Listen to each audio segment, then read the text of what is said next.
So a question you're probably going to be asking yourself is when you watch somebody review something or hear somebody review something, you kind of wonder sometimes, is it really worth hearing that person's opinion if you see if you're talking about a movie that was pretty much tailor-made for the person talking about it to love it? It's like, is this person going to be critical of anything at all when it just seems like they were born to love this movie? Um, that's entirely up to you, but I will just tell you, you may or may not find yourself asking that when you hear me talking about Baby Driver, Edgar Wright's new movie. And I don't think Edgar Wright is necessarily untouchable. The world, I liked The World's End, but it was a little underwhelming given that it was a follow-up to Hot Fuzz, which is just a masterpiece, practically. And then I happen to think that Scott Pilgrim vs. the World is not the best movie ever. I think it really kind of loses steam about halfway through and got a little too excited over itself to go through its entire runtime.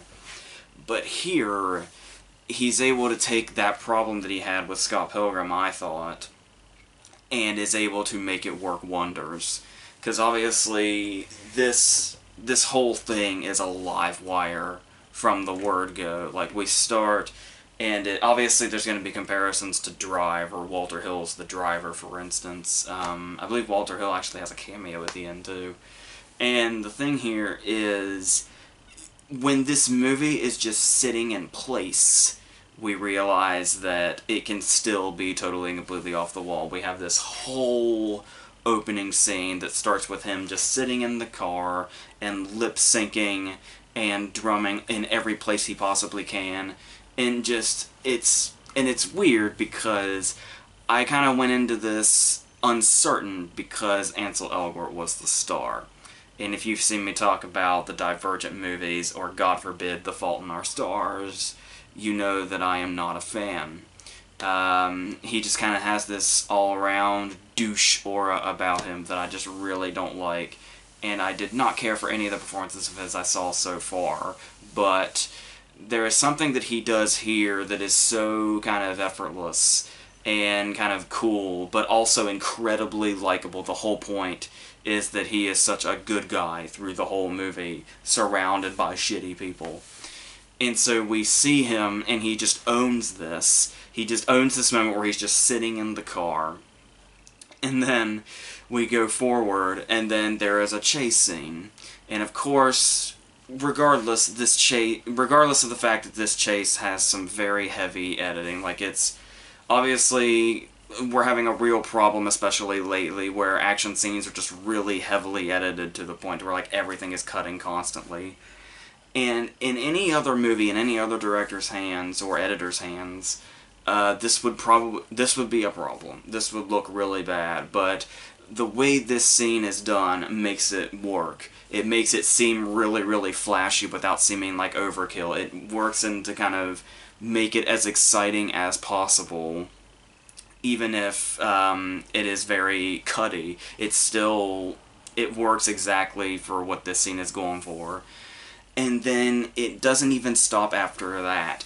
Then we go right into our opening credits sequence, which is baby just dancing down the street to get coffee. And it is still not stopping. This movie's pulse is still off the charts. And that's the whole idea of his character, is that he just never stops moving. Even when he's like in his kitchen making a sandwich, he's just constantly dancing and moving because he has the... I obviously I don't really care for this sometimes. Like I've talked about the first Guardians of the Galaxy, where it seems like just an excuse. They find excuses to just put as much music in the movie as possible. Because if people hear a song they recognize and it goes with the scene, they'll probably take to it a lot easier. And it just kind of makes up for a scene that may be lacking in other places. But here they actually, like his mom giving him a Walkman, I don't know, it worked a lot better in the second one. But here they actually make it a whole character thing with the whole he has tinnitus and has a constant humming in his ear, and he has to drown it out. And so this is just how that's basically what keeps him going. It keeps him from, zoning out, or keeps him focused and all that. And it works so well, and so it's like literally his life has a soundtrack to it. I love the scene towards the end when he has to commandeer a car. And even in the very crucial circumstances that he's in, he can't drive off until he finds the song he's looking for on the radio. The song that will make him go. And it's a really brilliant use of music by way of building a character through it. Even to the point where we get those moments when I had heard somewhat that it was basically in the style of a musical without actually being a musical. And that's very apparent in scenes where, like, he's just constantly making music, whether it's like flipping through his money, or when Spacey's putting money down and he's putting coffee cups down. It's like a scene out of La La Land or something. Yet it surprisingly works in this context. You would never think that. It's like, take two Ryan Gosling movies, take Drive and take La La Land, and you put them together, and surprisingly you have something that works. And it's crazy. And then we have this other thing when he records pretty much everything he hears whenever somebody talks to him. And at first I thought he was just playing it back because it was like he doesn't hear with his earbuds in, but he can totally hear with his earbuds in. Which they kind of play up with where his foster dad is deaf, so he's kind of used to reading lips and sign language and all that. So he's able to gather everything around him, and the recordings are actually just so he can make music with people talking just around, just because that's what drives him, I guess, no pun intended. And that seems like just an interesting character trait, but the fact that they managed to work it into where the movie ultimately ends up, this whole movie's so well thought out from the get-go. You can tell this was like a real, labor of love. I had heard somewhere he came up with this idea, like, what was it, like 13 years ago or something, and I guess it's just kind of been building over the years until he finally got to... Wright was able to kind of, when the Ant-Man thing fell through, he was able to put all that creative energy he was going to put into Ant-Man, and was like, I guess I'll make Baby Driver now. And this is what we have. And it almost kind of makes you grateful that all that went down. And so he's able, and just the way he's able to do all this without it ever wearing down. And you, like I said, even in like the dialogue scenes, it still feels like, there's a fire under the surface that's making everybody just go constantly. And it never needs to slow down, really, because it's always going in the direction it needs to go. I guess you could say the slowdown point would be the love story.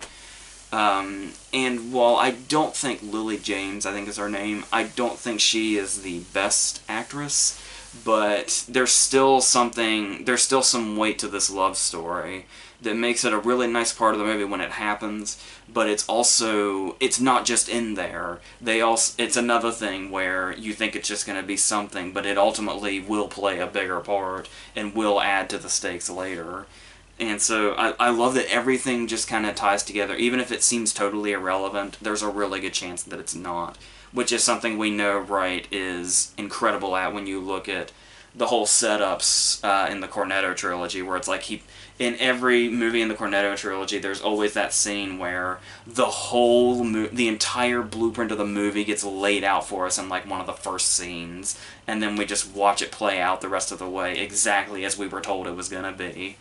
And the way he's always able to kind of see everything clearly before anything. He's got this kind of... This is going to sound weird, but hear me out. He reminds me of Wes Anderson. And I don't mean in style by any means, but in just that precision that he has, where when you watch a Wes Anderson movie, you can see that he saw every single frame and put every single possible detail in there that he could. Like, you feel like the director knows every single frame of the movie, and that's probably even before cameras are rolling.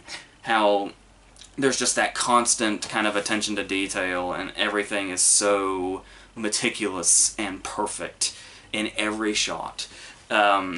and that's where I feel like Wright reminds me of Wes Anderson, where he has that same precision and that whole meticulous thing going on in every frame. And just visually in general, and that's not even necessarily to say, like, when you say visually, it's not this isn't a movie that you'll leave and you'll immediately say, like, oh, the cinematography was a standout. It's one of those things where just the whole product, where everything just kind of adds up, and nothing in particular stands out more than the other. The most you could look at that is probably the editing, just because of the kind of movie that it is, and how fast it feels throughout the whole thing. It's almost 2 hours, but that's a pretty damn fast 2 hours, and it's... I mean, I could probably understand if people think the ending might go a little long. We kind of... Because we have... There's, like, 3 different people in this movie that you could buy as the main antagonists. Like, you think it might be one, then it could be another, then it could be another. And so, I can understand if it kind of feels like it might be dragged out by the end, but I thought the whole thing just really never ran out of gas all the way through. Talking about all those different characters, obviously I go into this movie with Kevin Spacey being my favorite actor, and he is very good here. He's very... It's surprisingly similar to his character in 21, where he's kind of the guy that just stands back, but he's the head of everything, and he's very authoritative and can be really threatening. And he does get to have, like, a big badass moment towards the end, where we see that he's a bit more in the game than we realize he is. He's not necessarily just the guy that sits behind the desk and gives orders. But despite going in this thinking Spacey's in this, it'll do no wrong, I actually came out of this movie feeling most affected by Jamie Foxx, who plays this character. He's obviously the loose... There's always going to be, when you have a band of people here, there's always going to be the loose cannon, the one that's more of a rogue and is with all the other characters in the movie, but kind of is almost antagonistic to the others. Like, it's basically an antagonist in the midst of our protagonist and these middle ground people. And this is such a crazy-ass performance from him, where he's one of those characters where you feel like maybe he's all talk, because you see him, he's got, like, the king sweatshirt and, like, the hat, and he kind of looks like he might just be one of those guys that's all talk, but doesn't really have a bite to him. But then he very, very quickly becomes one of those characters where every time he's on screen, anybody's expendable. You feel like anytime he's on screen, somebody can die. And he will absolutely make that happen. And he plays that so convincingly. And so, like, everything... After a while, every scene he's in is so damn tense, because you never quite know when he's just gonna... there's really no switch involved. He's just constantly in that mode. It's just a matter of when he's just gonna whip out a gun and pull the trigger on somebody, and it could be anybody. That's how he makes you feel, and that character really stood out to me, I think, even more than the most. John Hamm has a lot to do here, too, because his character kind of goes through some drastic changes throughout the story. Like, he has kind of a different placement throughout the story as he goes. And each one of those parts he has to play is very effective and actually works in regards to his character switching from one thing to the other. And he does make it work. It sounds like it could have been sloppy, but he's definitely a capable enough actor to play all those parts he needs to, whether it be almost like a mentor, almost like a friend, and then a threat, and then worse. It's very well done on his part. There's... The rest of the characters are there, and they're effective enough.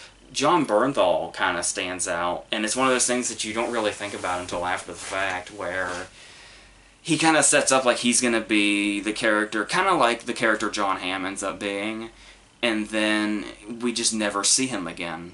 And then when you remember the last line he says the last time we see him, it's kind of like, oh, well, maybe that's not so unexplained. So I thought that was kind of a clever way to kind of make his character just disappear from the movie spontaneously when we were supposedly going to see him again. But which is just another one of those things where it's always in Edgar Wright's movies, you always have to really pay close attention to the beginning because it'll probably answer a lot of questions you have by the end, where it's like, it was always there. It was always in front of you. You just have to give it the attention it deserves. It's also very funny, obviously. Not Cornetto trilogy funny, but there are definitely moments. Probably my favorite line in the movie, it's probably going to stay my favorite line of the year, is Kevin Spacey saying in a very angry and serious tone, "Stop feeding me lines from Monsters, Inc. It pisses me off." Oh, God. So, yeah, I have to compose myself after that, sorry. And, yeah, that's the thing here, is it has all these elements to it, and all of it's working, but the thing is, the whole picture here, is you look at the plot, and you realize this is pretty much a very straight-to-video plot. Like, this is the, like, you know, all those Wesley Snipes straight-to-video movies, or all those, you know, Steven Seagal straight-to-video movies, or Van Damme, or whoever. It's like, all those really shitty movies have very plots similar to this. Very basic outlines.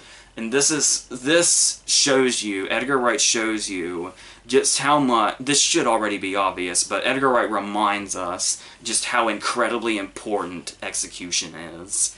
Because you could take this same plot and put it in some shitty direct-to-video movie, or you can put it in this movie, and you can make an Edgar Wright movie. You can put these cast members in it, you can have the perfect editing, you can have the writing, and all of it makes an enormous difference. Like, when I'm watching, I feel like I've watched a billion straight-to-video movies with this same plot, and it's one of those, there are always those movies where, like, from the very first shot, from the opening credit sequence, you can tell it's going to be a steaming pile of shit, because there are just those telltale signs that immediately tell you this director is an amateur and has no control over his shitty movie. And the opposite, you take the same plot, you put it the way Edgar Wright does it, and then the very first shot, you know, I think this movie's going to be everything I want it to be and more. And he's able to give you that. And like I said, it does seem like, what's the point of me even saying this, because was there ever a chance I wouldn't like this movie, or love it even? And it's like, there's always this much hype, because the reviews are insane. I've been anticipating it ever since I saw the cast list, before they even started shooting. And then it was just, yeah, and, you know, the whole Ansel Elgort thing, that was holding me back a little bit, even though I was still really pumped for the movie. Spacey kind of canceled out any of the doubt I had, especially since he was second credited, so I knew he was going to be a major character. But no, no disappointments were had here, and many expectations were exceeded, specifically Ansel Elgort here, who actually was able to play this likable character, something I would have never thought in a billion years he could do.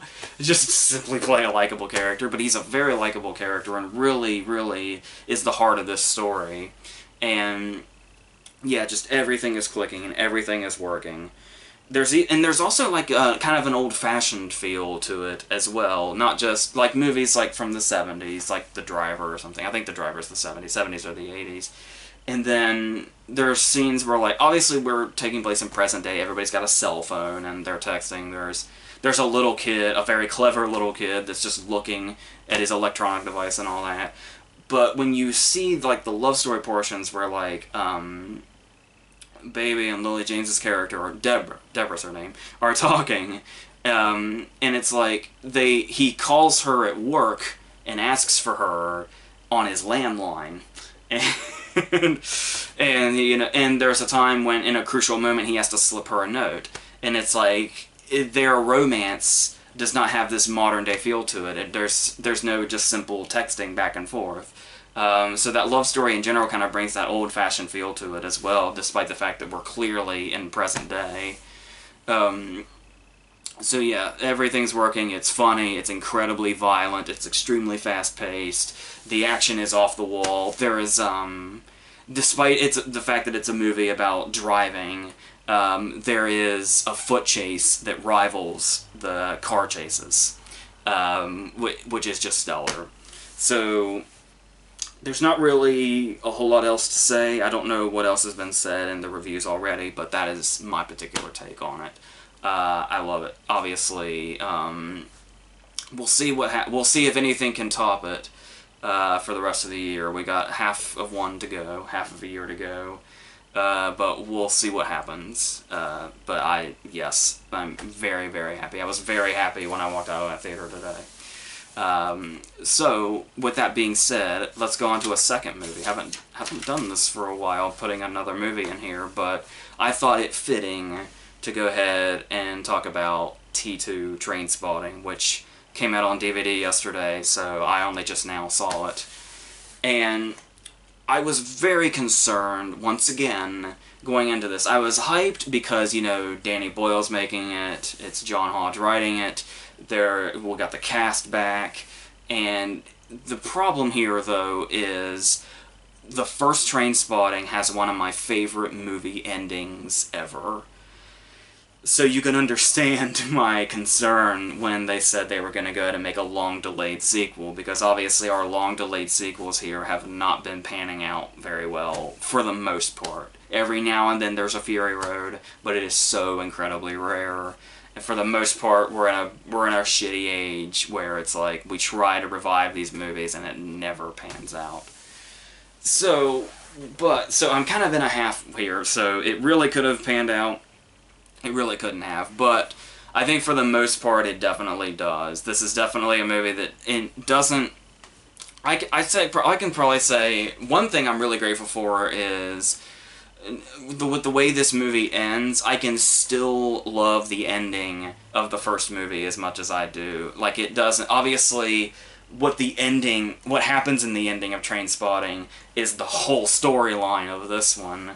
So they were able to take that and not fuck it up. And they were able to kind of make it to where the first one still stands, but this one is definitely a direct follow-up, despite the fact that 21 years have passed. 20 in the movie. And so, starting off, it's, Fargo just ended, but it wouldn't be a Friday if I wasn't talking about Ewan McGregor, so here he is again. He's like following me now.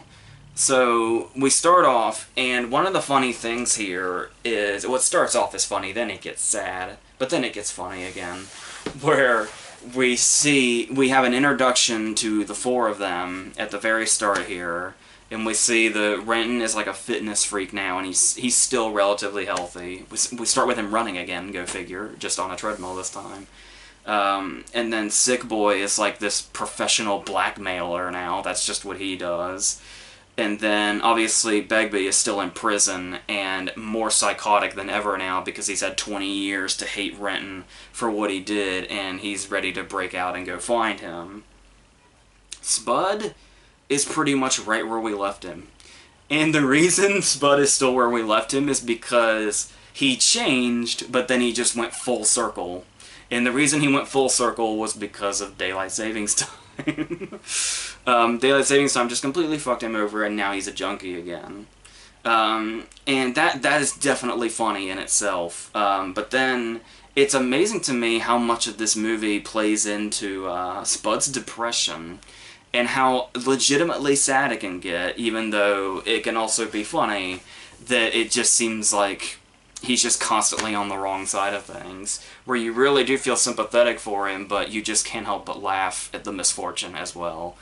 And then, the thing here is, the thing that really makes this work more than anything is that when you see these long-delayed sequels, like Fury Road had the upper hand because it was new people. As far as getting back into character, obviously they didn't have to worry about that. But you've got these guys that haven't played these parts in 20 years, and they're like these horrible junkies, these horrible people, and you're like, how are they going to get back into this? Because they're clearly still successful actors now. Like, Ewan McGregor's doing really well. Robert Carlyle's been kind of on the indie scene. John Lee Miller's been doing great with TV, and Ewan Bremner's been around, like in every other movie he seems to pop up. So it's like, how are they going to get back into these characters they played in their youth that were such, you know, down and horrible people? And it's like nothing. It was like they just went right back into it. It was weird. It's weird how it just seems like we're watching the exact same people we were 20 years ago, even though we've seen all four of these guys play so many different parts since then. It's like these characters were just living in them through all these 20 years, and they just kind of came right back out like nothing. And it's like, even though it seems, I think it helps that it seems like none of them have hardly aged at all. They all look almost exactly the same. Except with maybe faces looking a little tiny bit rougher here and there. But for the most part, you can tell these are exactly the same characters. Where it's like, we see... Well, Renton obviously looks different because he's healthy and he's, you know, he's not so thin and gaunt looking now. But as far as, like, Sick Boy and Spud and Begbie, it's like... They walk on screen and you don't see Johnny Lee Miller or Ewan Bremner or Robert Carlyle. It's like, holy shit, there's Sick Boy, holy shit, there's Spud, holy shit, there's Begbie. And it's just like that. And then, but the thing about that is that even though we can acknowledge that, it's also clear as the movie goes on that 20 years have passed. Like, the whole point, like, the whole thing about trying to do these long-delayed sequels is, like, the nostalgia factor and, like, trying to cash in. But this movie seems to kind of condemn the nostalgia factor. There's even that scene when Sick Boy says, like, you're a tourist in your own past, or something like that. It's a really good line and really kind of says everything about the whole setup of this. Where it's almost like they kind of seem aware of what it is, but it fits the characters so well. It doesn't even feel like some kind of, like, meta thing or whatever. It feels just like the characters living in this now. And it's kind of more about that. It reminded me, once again, this is a weird comparison, I'm sure, but hear me out. It reminded me of how Stallone handles the Rocky movies. Because obviously there was 1 through 5 and he was Rocky, but then when he made Rocky Balboa and Creed, he didn't make it about trying to recapture the magic or trying to show he was still here. Rocky Balboa and Creed show that he's old now. And that it's all about aging and kind of... You can look back on the past, but you've got to see where you're going now, and you have to live with the fact that you don't have all that time anymore, and wherever you are, if you don't like where you are now, you got to make changes really, really fast. Otherwise, this is it. And that's pretty much exactly the feel I got from this, watching these characters kind of try to figure this all out. It didn't feel like Boyle and the gang were trying to recapture anything or trying to say, you know, hey, these actors are still relevant, because they are already. Nothing like that needs to be said about anything in this story. That is just what it is. That is where these characters have come and what they have to deal with. And it's just the perfect approach to it. That is the reason this movie worked, when so many others of these long-delayed sequels just crash and burn horribly pretty much before they're even out of the gate. So I thought that, like, all that stuff definitely worked in its favor, and it even does the thing where there are a lot of callbacks. Some of them really big, like actually showing clips and kind of how they, you know, coincide with what's happening now. And some of them are small, kind of like... I like that one brief little moment when Johnny Lee Miller did his Sean Connery voice again, like he was when they were out shooting in the first movie. There's the scene where Kelly MacDonald comes back, and there's that moment when he's there with Sick Boy's girlfriend, and as he's leaving, Kelly MacDonald says, "She's a little young for you, isn't she?" And then we remember when she and Renton did it in the first movie, it turned out she was like 15 or something. So that was an interesting callback to that, just that one little throwaway line. And then they used some really good stuff where they kind of recreate scenes. Kind of like when Spud's in the streets and he's watching that scene, the first scene from the first movie, when they're running down the streets, and just the way they fit that in.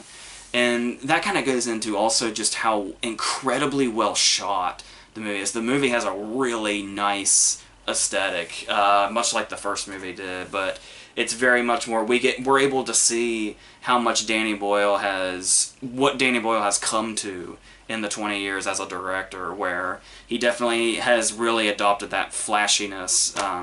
But if you watch his movies like 127 Hours and Slumdog and stuff like that, you'll see 28 Days Later too. where it's always, his movies are always incredibly off the wall, flashy, like right in your face, but it's always appropriately flashy. There's always kind of a reason for it. It's to kind of set a mood and kind of put you, in the minds of the characters and kind of see things the way they see things. And it always works really well with him.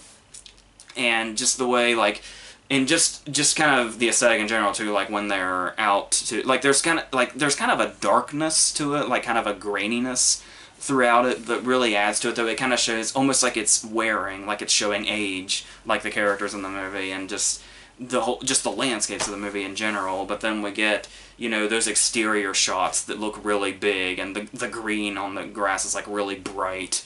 The use of shadows, the shadows and the lighting in particular, or those scenes where it's like a shadow is to show somebody that was once there that isn't now, is just really insanely good. The use of angles too, where it's like one of those things where it just seems like it'd be so overdone, but it just all fits so well and just plays up the mood in a great visual sense. That's where Boyle really exceeds as a director, and kind of always has.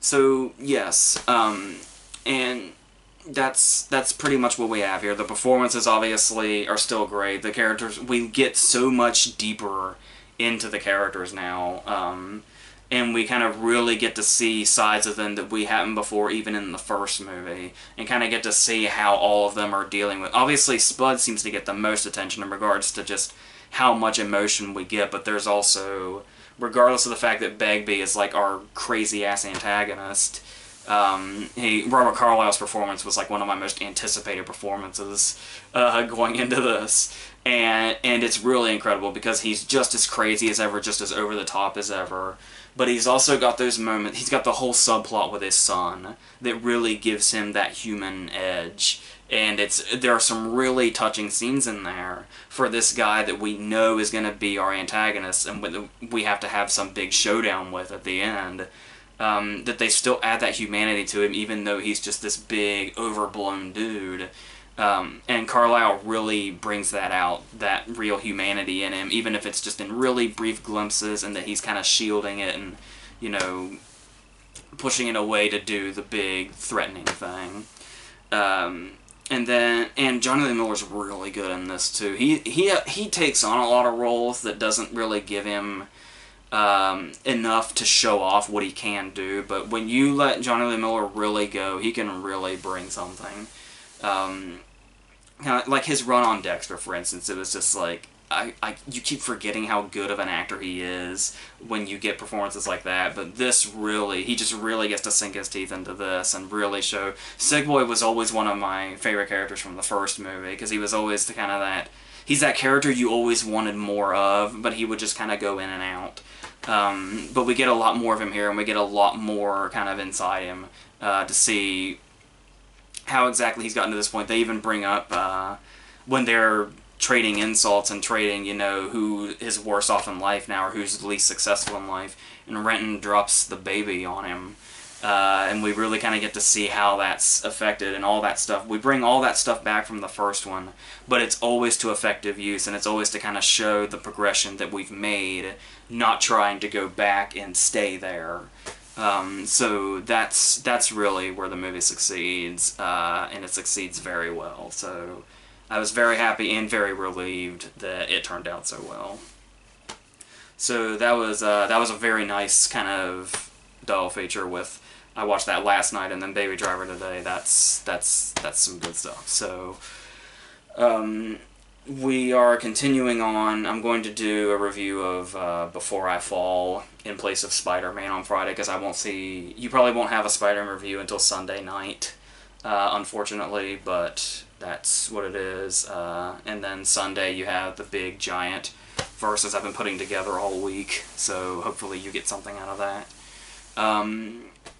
And yes, that's what we have to look forward to. So, a very successful week this week, thank God. And we'll see what's coming out through the summer, and if we can probably not keep it up, but at least keep it consistent. So, yeah, that's it.